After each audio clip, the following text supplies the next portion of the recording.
Ted Nugent is with us now. Ted Nugent, welcome to the program, sir. I feel welcome. Thank you very much, Glenn. So you are you've been attacked because of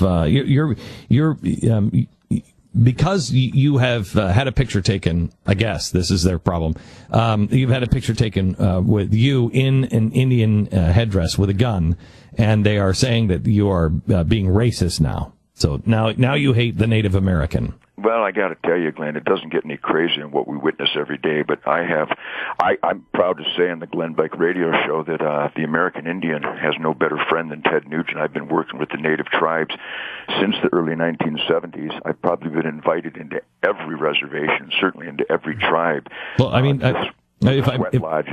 if I may just interrupt here for a second, great white buffalo, I know enough to know that's against the white man, isn't it? Yeah, it identifies that the Indians lived hand in hand as a conservation entity, and then, of course, Manifest Destiny came along and wiped that out.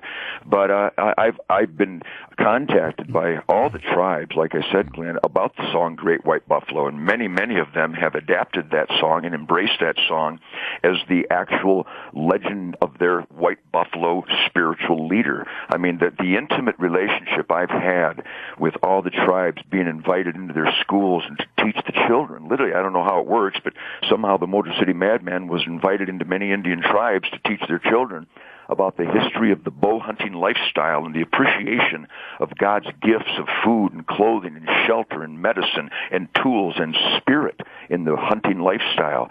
And they've been inviting me for many years, for certainly 40 years, to talk to their children about being clean and sober, and that my lifestyle as a white guy, though I'm hard to accept that designation, it is more in the Indian tradition than many of the Indians themselves. So I've had nothing but not just respect, Glenn, but deep reverence, and it's been reciprocal. I mean, I can just name my friends inviting me to the sweat lodges and to hunt the buffalo with them, with the Apaches, the Assiniboine, the Gros Ventre, the Arapaho, the Cheyenne, the Ojibwe, the Blackfoot, the Lakota, the Sioux, the Dakota, the Cherokee, the Nez Perce.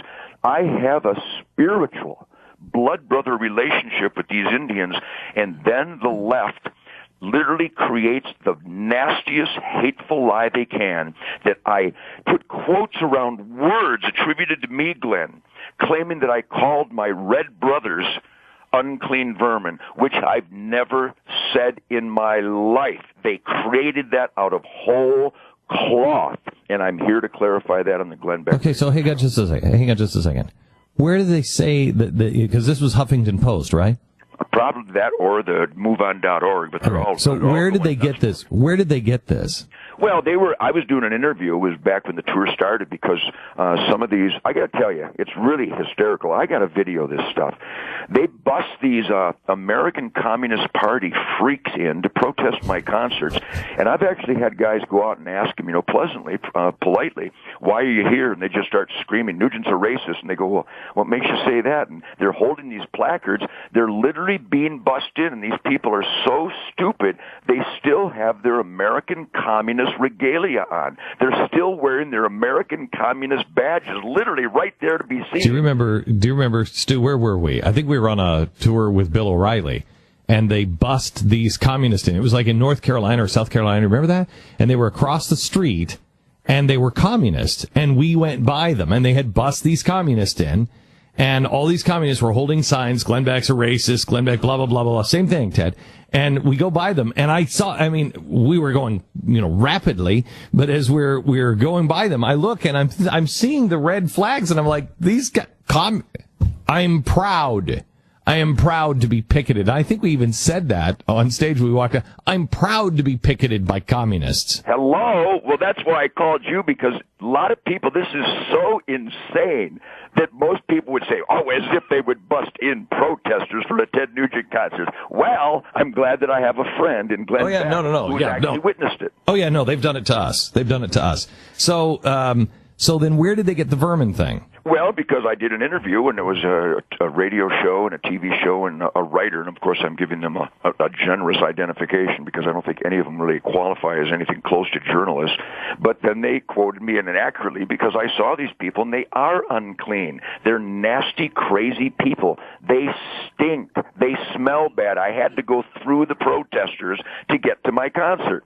And so I called them unclean vermin. I think the term unclean vermin accurately describes Communist Party members bust in to protest my concert Okay. to just make the concert that much more fun. Now, may I just say, I mean, you can see that calling someone unclean vermin might not be the best choice of words for anyone, especially since, you know, we've heard other people in other time periods refer to communists as unclean vermin, and it didn't end well. That's my point. I will say what I say. I'm a street fighter. When they attack me with this kind of insanity, I'm going to identify them the way I identify them. And I got to tell you, I don't think there's any sticks or stones will break my bones, but names will never hurt me, that are inaccurate when it comes to identifying communist protesters at my gigs.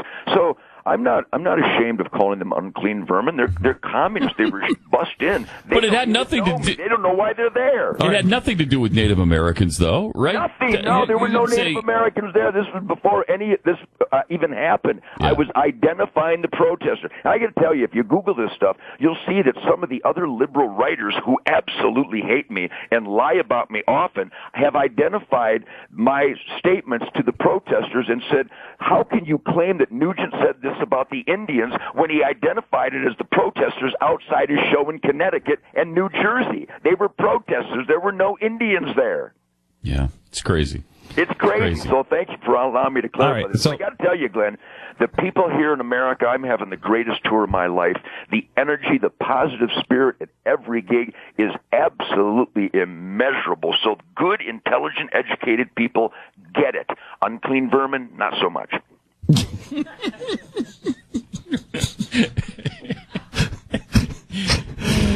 Oh, Ted, I love you. Awesome. So the All right, point is I revere my relationship with all my good fellow man, especially the Native Americans whose lifestyle I emulate. I pay tribute to them in song and my writings. They are the source of my spiritual life. That lifestyle of being one with the earth and understanding God's gifts of natural creation. Why Thanksgiving is during the hunting season. I will tell you that Ted is probably the biggest environmentalist I know, and a guy, before environmentalist was a dirty word, and a decent guy, and when I saw the flack with you and the Indians, I knew this was absolutely ridiculous. But I want to ask you something here. And because you are somebody that cares about the environment and everything else, what is your take? Play the audio of Thunder. What's his name? Thunder McCloud, or what is his name? Mm-hmm. Levin? Thunder Levin. This is Thunder Levin on MSNBC. I want to get your just raw opinion on this. He's going to be on with us in about an hour. He is he's the scientist behind Sharknadoes. Here we go. How does one create something so original as this? We just felt it was time that the world was alerted to the perils of global warming and biometeorology. So it was just a matter of doing our research and getting the facts out to everybody. Because this can happen. Absolutely, Yeah. It could happen. Yeah. Yeah. So, Ted. Love this guy. Well, let me tell you this. You're on the phone with the right guy because I'm the only guy. When it comes to environmentalism, I will be the only guy you ever talk to that has been given award after award by the Arbor Day Foundation because my Ted Nugent Camp for Kids and the Nugent family, we plant tens of thousands of trees. Around 1992, we won the award from the Arbor Day Foundation because my various charities and the groups that I work with, in 1 year, Glenn, were responsible for planting. You ready? 10 million trees. You will never have an interview with someone who was involved, except some of the people who did it with me, involved in planting 10 million trees. That's what we teach. Put more back into the environment than you take out. But when it comes to Sharknadoes, I'm also the only guy with enough arrows to handle the problem. got But have ammo. you heard of girafficanes? I don't bother. I just start flinging arrows. Right. All right. Okay. All right. I am the pump station arrow flinger. If you want some meat, I'm your boy. Ted, thanks a lot. I appreciate it, buddy. Keep your head up. Man. All right. Bye-bye. I would love to see Ted Nugent in Sharknado 3 with those arrows. That is a tremendous I scene believe in we this broker movie. that deal. I believe we present that deal to Thunder McLeod. Or whatever his name is. Thunder Levin. Why- Thunder Levin. He should change it to McLeod. It does sound like it could go with McLeod. Yeah, Thunder McLeod would be great. That's a name. Thunder Levin's pretty good too, but No, Thunder Levin is good, but Not Thunder. Thunder McLeod. That's like, I mean, you get that on you're like, Stubergear, here. Pagray, here. Thunder McLeod?